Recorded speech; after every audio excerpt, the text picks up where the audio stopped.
Bonjour à tous, c'est JayzyTech. Aujourd'hui, une nouvelle vidéo afin de vous présenter une manette pour votre Nintendo Switch un peu spéciale.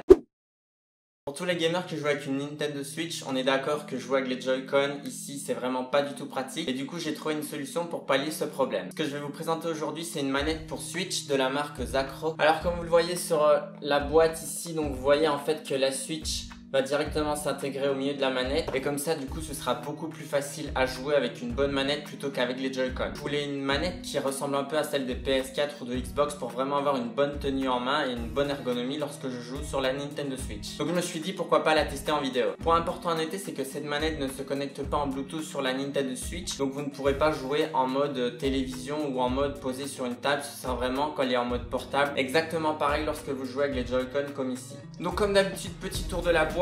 Donc ici vous avez quelques petites informations notées. Donc tout simplement vous avez la fast charge parce que lorsque vous jouez vous allez pouvoir connecter la Switch via la manette et la recharger tout en jouant. Vous avez des moteurs ici sur les deux côtés de la manette qui vont vous permettre d'avoir des vibrations, donc de vraiment ressentir les mêmes vibrations qu'avec les Joy-Con. Et ensuite ils disent qu'il y a un gyroscope à 6 axes, c'est-à-dire que vous pourrez tourner la manette dans tous les sens exactement comme les Joy-Con le font. Et ici important c'est que vous avez 3 différents joysticks si vous voulez changer le joystick s'il ne vous convient pas. Donc dans la boîte comme d'habitude le petit manuel d'installation qui est en français. Il y a une partie en français et une partie en anglais. Mais la partie en français vous explique comment brancher la console sur la manette, donc c'est le plus important. Ensuite vous avez un câble USB type C parce que la manette va se connecter en USB type C sur la Switch et vous pourrez recharger la Switch via ce câble aussi. Ensuite comme je vous l'avais dit vous avez 2 joysticks, ça va être un peu galère à la caméra mais voilà, vous pourrez choisir quel joystick vous voulez, donc c'est cool aussi d'avoir des petits joysticks interchangeables. Donc voilà à quoi ressemble la manette. Comme vous le voyez, elle est assez grande mais elle tient bien en main, c'est du plastique donc c'est léger. Je l'ai déjà testé depuis quelques jours et franchement je suis super satisfait. Je vous parlerai un peu plus tard des inconvénients, mais les joysticks répondent bien, les touches aussi, et ce qui est vraiment cool c'est son poids qui est vraiment très léger. Donc là je vous montre la différence. Comme vous le voyez avec les Joy-Con c'est hyper plat, il y a une mauvaise prise en main, tandis qu'ici il y a vraiment une bonne prise en main avec les manettes.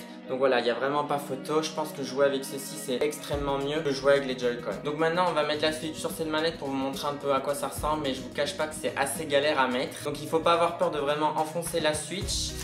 Hop, donc voilà à quoi ça ressemble avec la Switch.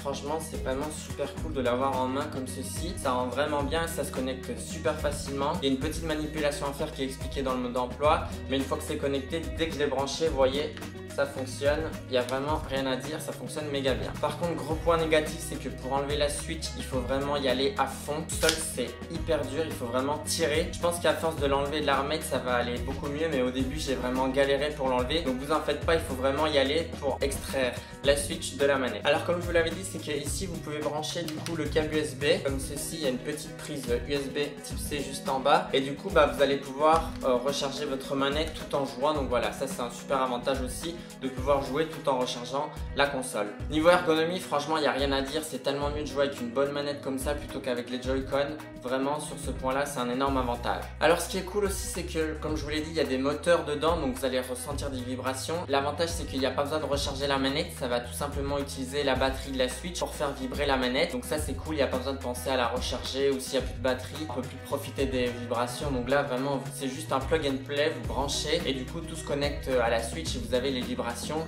et également le gyroscope quand vous tournez la manette comme ceci. C'est vraiment instantané. J'ai remarqué 2 inconvénients sur cette manette, c'est que premièrement les boutons L et R, donc les gâchettes du dessus, je trouve qu'elles sont un peu trop vers l'avant. J'aurais préféré qu'elles soient un petit peu plus vers l'arrière de la manette ici, pour que du coup on ait vraiment une position naturelle des mains ici. Un autre inconvénient que j'ai trouvé, c'est que quand vous voulez appuyer sur le bouton B, vous allez d'office toucher le joystick et du coup c'est un peu désagréable d'avoir tout le temps le joystick qui touche le bas du pouce quand vous appuyez sur le bouton B. Donc voilà, c'est vraiment 2 petits inconvénients qui peuvent être mineurs pour certains ou importants pour d'autres, je vous l'ai dit. Pour moi ça m'a un petit peu embêté au début, mais bon, à force de jouer avec la manette on s'y fait, c'est vraiment une question d'habitude. Le prix de cette manette sur Amazon, elle coûte 27 €, donc voilà, je trouve que c'est pas trop cher pour une bonne manette avec une bonne ergonomie. Comme d'habitude, les liens en description si le produit vous intéresse. On arrive à la fin de cette vidéo de présentation de cette manette pour Nintendo Switch. Si cette vidéo t'a plu, n'hésite pas à la liker, ça fait toujours plaisir. Partage la vidéo autour de toi et surtout abonne-toi en cliquant sur le bouton rouge s'abonner ici en bas de la vidéo, et comme d'habitude on active les petites cloches de notification. Merci d'avoir regardé la vidéo